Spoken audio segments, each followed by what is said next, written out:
Doctor Ram Manohar Lohia. Doctor Ram Manohar Lohia Bharat के स्वतंत्रता संग्राम के सेनानी, समाजवादी विचारक और प्रखर राजनेता थे। वे अपने क्रांतिकारी विचारों, समाजवाद की विचारधारा और निर्भीक नेतृत्व के लिए जाने जाते हैं। उनका पूरा जीवन राष्ट्र सेवा, सामाजिक न्याय और समतामूलक समाज की स्थापना के लिए समर्पित रहा। डॉक्टर राम मनोहर लोहिया का जन्म 23 मार्च 1910 को उत्तर प्रदेश के फैजाबाद जिले के अकबरपुर में हुआ था। उनके पिता हीरालाल शिक्षक थे और स्वतंत्रता संग्राम में सक्रिय थे, जिससे लोहिया जी को भी राष्ट्रभक्ति की प्रेरणा मिली। उनकी माता का नाम चंद्रभागा देवी था। लोहिया जी ने प्रारंभिक शिक्षा अपने पैतृक स्थान से प्राप्त की। उसके बाद की शिक्षा बनारस हिंदू विश्वविद्यालय BHU से की। इंटरमीडिएट की परीक्षा कलकत्ता विश्वविद्यालय से उत्तीर्ण की। उच्च शिक्षा के लिए वे जर्मन गए और बर्लिन विश्वविद्यालय से उन्होंने अर्थशास्त्र में PhD की उपाधि प्राप्त की। डॉक्टर लोहिया महात्मा गांधी, जवाहरलाल नेहरू और सुभाष चंद्र बोस से प्रभावित हो गए थे, तो उन्होंने भारतीय राष्ट्रीय कांग्रेस ज्वाइन कर ली।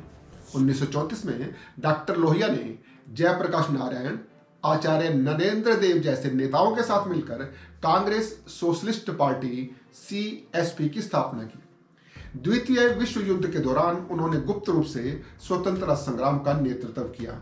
1942 में महात्मा गांधी जी ने अंग्रेजों भारत छोड़ो आंदोलन का आह्वान किया। तब ब्रिटिश सरकार ने कांग्रेस के शीर्ष नेताओं को गिरफ्तार कर लिया था। अंग्रेजों की इस कार्यवाही के बाद डॉक्टर राम मनोहर लोहिया ने संघर्ष जारी रखा और अंडरग्राउंड होकर ब्रिटिश शासन के खिलाफ क्रांतिकारी गतिविधियों को संचालित किया।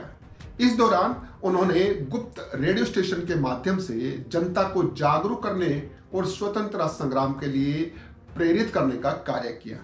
उन्होंने गोवा में ब्रिटिश शासन के खिलाफ आंदोलन चलाया और वहां के लोगों को स्वतंत्रता संग्राम से जोड़ा। लोहिया जी को ब्रिटिश सरकार ने पकड़ने की बहुत कोशिश की, लेकिन वे गुप्त रूप से एक स्थान से दूसरे स्थान पर जाकर स्वतंत्रता संग्राम को जारी रखते रहे। अंततः 20 मई 1944 को उन्हें बंबई से गिरफ्तार कर लिया गया। उन्हें लाहौर की उस अंधेरी कोठरी में रखा गया जहां 14 वर्ष पहले भगत सिंह को फांसी दी गई थी। लाहौर की उस जेल में उन्हें क्रूरतापूर्वक यातनाएं दी गई। जेल में अमानवीय यातनाएं सहने के बावजूद उन्होंने अपने विचारों और सिद्धांतों से कभी समझौता नहीं किया। उन्होंने कभी भी ब्रिटिश सरकार के सामने आत्मसमर्पण नहीं किया। डॉक्टर लोहिया विपरीत परिस्थितियों में भी अपने लक्ष्य से पीछे नहीं हटे और अपने आदर्शों के लिए अडिग रहे। डॉक्टर लोहिया राजनीतिक गतिविधियों में कांग्रेस की नीतियों से असंतुष्ट हो गए। लोहिया का मानना था कि नेहरू ने समाजवाद के बारे में काफी बड़ी बड़ी बातें की, लेकिन उसे लागू नहीं किया। 1948 में कई नेताओं के साथ उन्होंने कांग्रेस पार्टी छोड़ दी। 1942 में वो प्रजा सोशलिस्ट पार्टी में शामिल हो गए और बहुत कम समय के लिए महासचिव के रूप में कार्य किया। 1955 में उन्होंने इस पार्टी से भी इस्तीफा दे दिया और समाजवादी आंदोलन को मजबूत करने के लिए समाजवादी पार्टी की स्थापना की। बाद में उन्होंने एक नई सोशलिस्ट पार्टी लॉन्च की और मैनकाइंड नामक मासिक पत्रिका का संपादन किया। लोहिया ने सामाजिक अन्याय के खिलाफ कई बार सत्याग्रह किया और इस दौरान वे कई बार जेल भी गए। मई 1963 में फर्रुखाबाद से उपचुनाव में लोहिया तीसरी लोकसभा के लिए चुने गए थे। उन्होंने संसद में कृषि मजदूरों के बीच भुखमरी की व्यापक समस्या को उजागर किया था।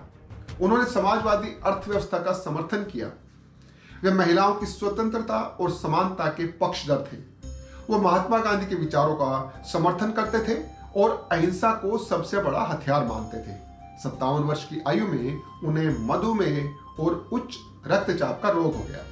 12 अक्टूबर 1967 को दिल्ली के विलिंगडन अस्पताल में डॉक्टरों ने उनका ऑपरेशन किया, परंतु ऑपरेशन के बाद उनके पूरे शरीर में इन्फेक्शन फैल गया। अत्यधिक रक्तस्राव होने के कारण उनकी मृत्यु हो गई। उनकी मृत्यु के बाद उस विलिंगडन अस्पताल का नाम बदलकर राम मनोहर लोहिया अस्पताल कर दिया गया। डॉक्टर राम मनोहर लोहिया का पूरा जीवन संघर्ष और समाज सुधार के लिए समर्पित रहा। डॉक्टर लोहिया भारतीय राजनीति और समाजवाद के महान चिंतक थे। उन्होंने समाज में व्याप्त असमानता, जातिवाद और अन्याय के खिलाफ लड़ाई लड़ी। आज भी उनके विचार प्रासंगिक हैं और समाजवाद तथा समानता की दिशा में प्रेरणा देते हैं। देश के ऐसे सपूतों को हमारा नमन है। भारत माता की जय। जय हिंद, जय भारत।